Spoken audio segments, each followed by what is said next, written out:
Well, welcome back to Cleveland Browns Daily. We are live at the Scouting Combine in Indianapolis. And one of the great things about being here is the opportunity to talk to the best minds in the NFL. And we have one of them joining us now, John Clayton, the professor from ESPN. Thanks for being with us. It was great to be with you last night because the story came out today that if you drink wine, it can add to your life. And, of course, you added, 3 years to your life? I added a lot. No, hopefully, you didn't. Hopefully bourbon adds to your life, too, because if that, I'm in good shape with that going on. Yeah, and it was fun to be out. And that's one of the things that I think is so neat about the Combine is the opportunity to go out at night, and everybody from the NFL's there, coaches, GMs, scouts, the insiders, everybody's kind of there just talking football. Like the police blotter today, nobody got in trouble. Isn't that a great part? It is the best part. Very well behaved here. We know how it is in the National Football League. It's Indianapolis. I mean, everything's nice here. That's right. It's not Vegas. I think the Combine in Vegas would lead to a little bit more activity on the police blotter than here in Indianapolis. You can bet on it. That's right. The good Midwestern values we're adhering to. Let's talk a little about these Browns and obviously all the focus on the Browns number 2. Can they finally get that franchise quarterback? In your estimation, from what you're hearing, how likely do you think it is that the Browns do take a quarterback? Well, it took a little twist today. I don't know if the twist is going to change anything because, the twist being that Colin Kaepernick has asked to get traded or get out of there. And so I don't know how that plays with Hugh Jackson because I know that Hugh doesn't have control of the 53-man roster, but I do know that he'll have a big voice in what's going to happen with the quarterback position. Back when he was with the Raiders, he was very interested in getting Colin Kaepernick. I don't know where he stands now on that, but that would play into it because if indeed they go ahead and have consideration, obviously I think they're not going to give up big value because why give up why are you going to give up a high choice for Colin Kaepernick when you can take Carson Wentz with the second pick, or you can, go ahead and get another quarterback. And so, that's going to be the debate right now. But, there's so many interesting things in the twists and turns because, all of a sudden, here's Carson Wentz. He comes out and he gets a nice 10-inch hand. And, of course, as, Hugh Jackson brought out, hand size is very important. Sure. And Jared Goff had a 9, which is very small. So it's like, okay, you would think that maybe he may want Goff. I think, and a lot of people think that. But does that change things? Does it put it to Wentz, or does it go ahead and try to get Kaepernick? I don't think anybody knows right now. I think the odds still – the Browns take a quarterback at number 2. I think they do as well. And are you hearing kind of a consensus on who people think is the best quarterback in this draft? No, because I think it's individual taste, and that's going to be the case for a long period of time because what you have now is the spread quarterbacks. And the spread quarterbacks, there's going to be a little bit of a discount on their ratings because you don't know how long it's going to take to turn them around. Right. And, of course, the problem is you've got, they don't take snaps from center. They really don't process plays. They just stand there, throw to one side, throw to the other side. They don't huddle. It's all those different things. All the things an NFL quarterback needs to do, they don't do. They just stand back there and shotgun and throw. It's pitch and throw. So because of that, you then start to say, okay, Goff's a spread quarterback.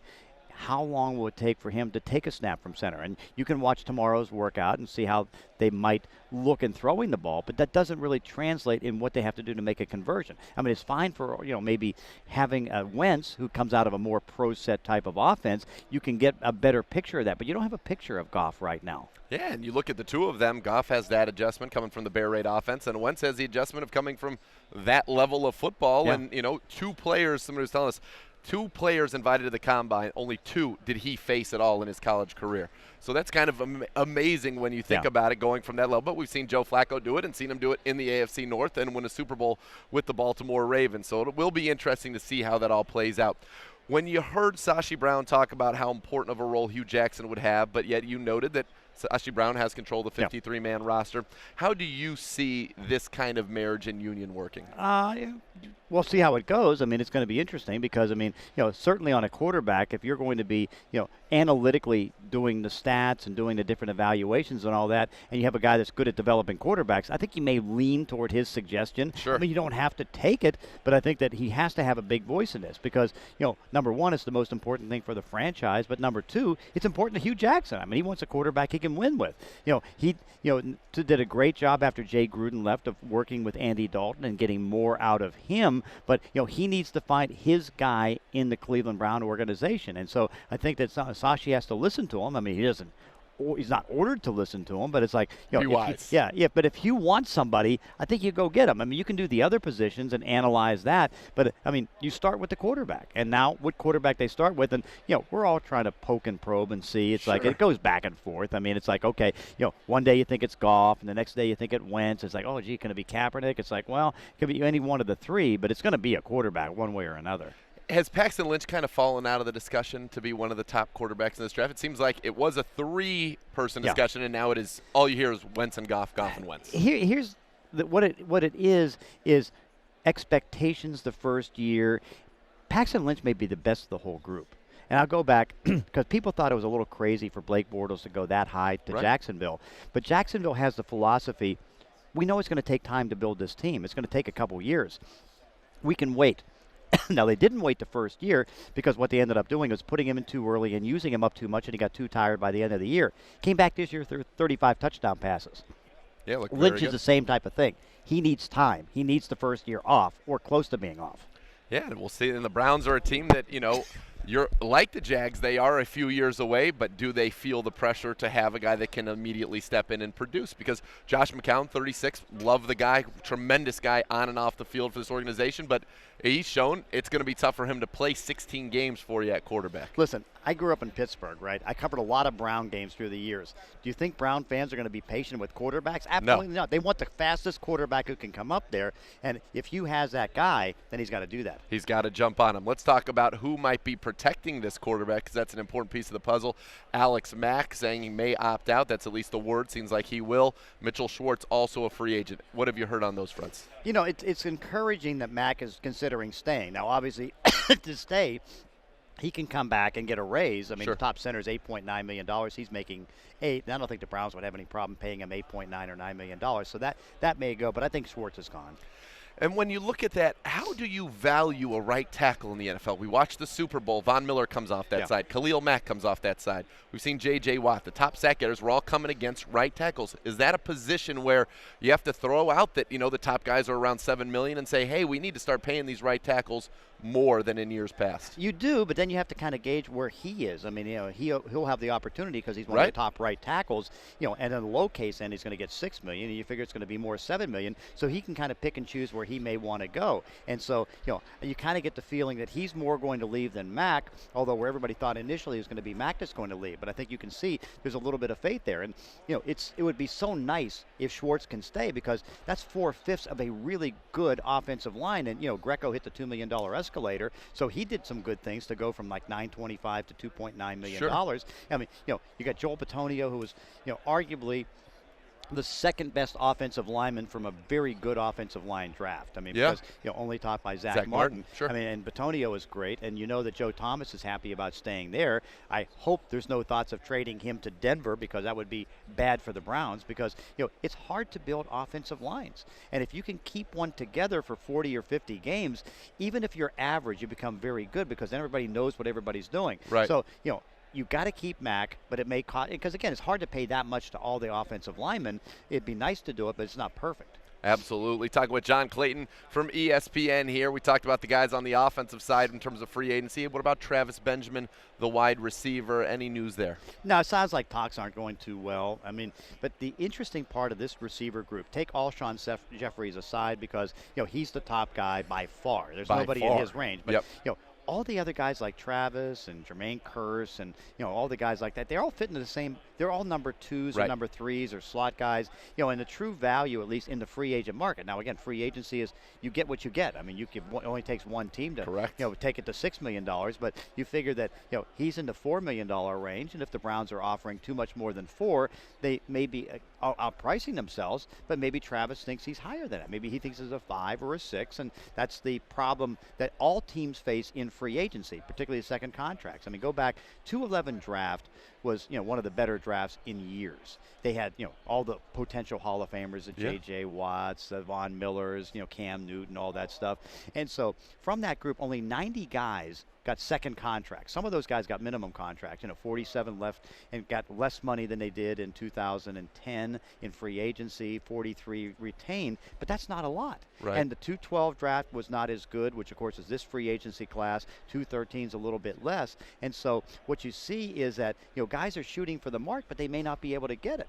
And that's what I think is going to be happening with a lot of these guys, particularly at the wide receiver position. Yeah, and you know that the cap's going up and there's all the money out there. So as a team, you want to be fiscally responsible in your valuation, and players are thinking, hey, there's going to be more money to come. We're going to change the way you look at it, and they want to go test that market. It doesn't necessarily change the value of a player, because right. all you have to see is that so far there have been 6 free agents from last year that have been cut 1 year into their contracts. And, take a look at what might happen to the guys who have been cut and got contracts above $5 million. They're all systematically getting cut. Now we'll see if Andre Johnson and Trent Cole get cut. We already seen Dwayne Bowe. I mean, he'll be cut. Antonio Cromartie has already been cut. I mean, pretty much everybody over the $5 million. Percy Harvin, he got cut. His contract at void. They'd like to sign him, but you figure he's gone there. So that's the nature. It's like you may shoot the mark and get $1 million or $2 million, maybe more than anybody expected. But if you're not performing at that level, they come back and cut you. Because there's no guarantees in the second year. That's right. That is the life in the National Football League. The one that's intriguing is in Cleveland, it seemed to be the perception was that Deshaun Gibson, he had said there weren't really talks that he was going to move on. Sashi talked kind of at length about him yesterday, saying that, no, we do want to reach out to him. He seems to be the only guy that's possible for the franchise tag because he's played at a high level.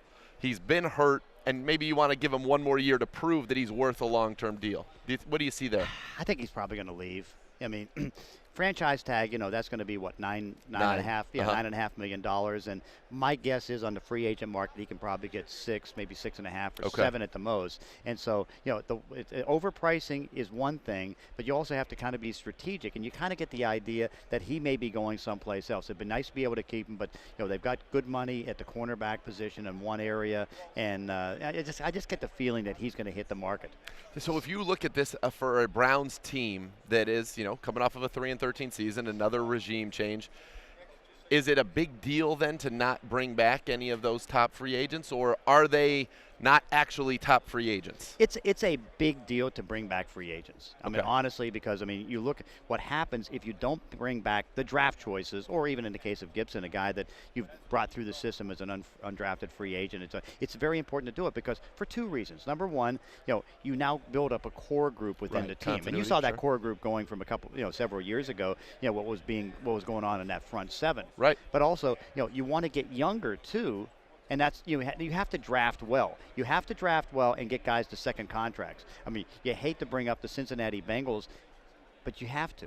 They've done a great job of that. I mean, look at the guys even since 2011, they got the second contracts. And the problem is if you don't bring them back, then you become a slave to free agency. Because, if you look and, Cleveland now is in the top 5 for cap room. You don't want to be there long. Because if you are, what that translates to, you haven't drafted well, and you're not getting guys to second contracts. That's why in the first 6 years since 2011, that Jacksonville has been in there 5 of 6 times. Tampa Bay has been in the top 5 of 6 times. And then you have, the Browns and the Raiders. Browns and the Raiders. You got to get out of that mix, and the only way you can do that is draft or develop good players and get them to second contracts. So it is important. Now again, you can't overpay. That's something you don't want to do. But you also have to try to find the guys you can surround. Like, for example, if Chicago lets Alshon Jeffrey go and doesn't re-sign Shea McClellin, what you're looking at, they've got nobody because they let Matt Forte go. No draft choice before 213 left. None. Zero. None. Yeah, None. That is not the way to stay successful. So now you're almost like you're like an expansion franchise. Yeah. Well, one guy who could come back and certainly help this team is Josh Gordon, seeking reinstatement from the National Football League. What have you heard on that? Is it likely that he will be reinstated? When will we hear from the NFL on this matter? Hard to tell, because trying to figure out when they're going to make a decision on something, particularly on a suspension, or if they're going to suspend somebody, is almost impossible. I mean, it's all over the place. I mean, there's no roadmap right now that spells it out. But this adds to the quarterback thing. Am I not mistaken, but isn't Colin Kaepernick a good friend of Josh Gordon? They have spent some time together, yes. Yeah, and so I don't know if that's good, bad, or indifferent in the quarterback mix, but I just think he's going to be back. All I know when I saw him in his first training camp, and I know he was raw. He made a lot of football mistakes in his first year, not off the field. That came later. But I'm looking and say, this guy is really good. By the time he got to the second year, he was really good. And you hope that he's turned his life around, not making the mistakes that he had made, because you want good talent. And see, you saw it last year. It's like, all right, brought in Bo, brought in Hartline, and they used the small receivers. And what happened? They all get concussions. They all get hurt. Small guys in a big game. You play too many, you get too many guys hurt. Well, now you can see, there's interest allegedly in Mohamed Sanu, one of the bigger slot guys. You get Gordon back. That's good. Barnidge got the contract extension. That's good. Now whoever's going to be the quarterback, whether it's Josh McCown, a rookie, Colin Kaepernick, or whatever, they've got better weapons around them, and they're bigger. That's the other part. Nothing wrong. Big in this game can't be underestimated because small can get hurt. And it did at the game with Pittsburgh. We knocked both of those guys out of that game. And I think you're right, and I think the Browns could even draft somebody maybe at number 32, add into the mix, and really give, because you look at the quarterbacks that have been successful, the young quarterbacks. Derek Carr, to draft him Amari Cooper, they draft Clive Walford, they've got Latavius Murray in the backfield, and then they bring in Michael Crabtree, give him some weapons. We know Blake Bortles, Allen Robinson, Allen Hurns. Now Marquise Lee hasn't worked out, but they drafted him. They also drafted Rashad Green, bring in Julius Thomas. Weapons. Teddy Bridgewater's got Adrian Peterson to lean on, but at least they went out. They drafted Stephon Diggs. They signed Mike Wallace. They got Kyle Rudolph. They gave him some pieces to work with. I think you're right. It's so important when you have a young quarterback, give him somebody to throw the ball to. Right, and that's all part of the buildup, because, again, what you're talking about is most of those teams, that's 2-year buildups of their offense. Jacksonville's a 2-year buildup of the offense. Quarterback 1 year, running back 1 year, 2 receivers that are working, and right now they're still waiting for Marquise Lee, and all of a sudden they're shooting up to 22 points a game. Look at Tampa Bay. They've drafted in 2 years, first 2 rounds, 5 offensive players, hit on all 5. They improved like 5-6 points a game, and of course, but they didn't draft on defense, so the coach gets fired. Right. But you can build up one side of the ball, but you can make it easier if indeed Josh Gordon can come back. You now can maybe add one, because again, this is a draft of second and third receivers, not number one receivers. Well, he's a number 1 receiver. Sanu's a slot guy, and then you can come back if you get another right one, or you get the right mix of the guys that are currently on the roster. That's good. Yes. So that could help whatever quarterback's going to be out there at the start of the season. So last question. You've been covering the Browns obviously in the league for a long, long time, and it seems that it's been reset after reset after reset after reset. Do you feel with Hugh Jackson that the Browns are maybe on the right track? I still contend with this. It's like, in getting Hugh Jackson, I think they exceeded expectations. I think they really get a good guy. What you have to kind of figure now is that, is there going to be enough time? Because, this is Cleveland. I go back living, that short drive on the Ohio and Pennsylvania Turnpike, all the way back to the Retigliano days, the Marty Schottenheimer days, and I've seen the frustration because naturally it has to be there. I don't know if that time can work, because now you can see a buildup, because now, the moves in the made in the last couple of years, older guys in the back secondary, so there's a lot of older guys there, so there's not going to have to be a build-up there. Right. And there has to be, some things build up on the offense, and, running back has to be, looked at that too. So I don't know, in 2 years if everybody will have the patience. You hope they have the patience, but it's like they've been impatient rightfully since 1999. No question. Hopefully this is the time for that long, steady climb to the top for the Cleveland Browns. John, thank you so much for the time. Thank you.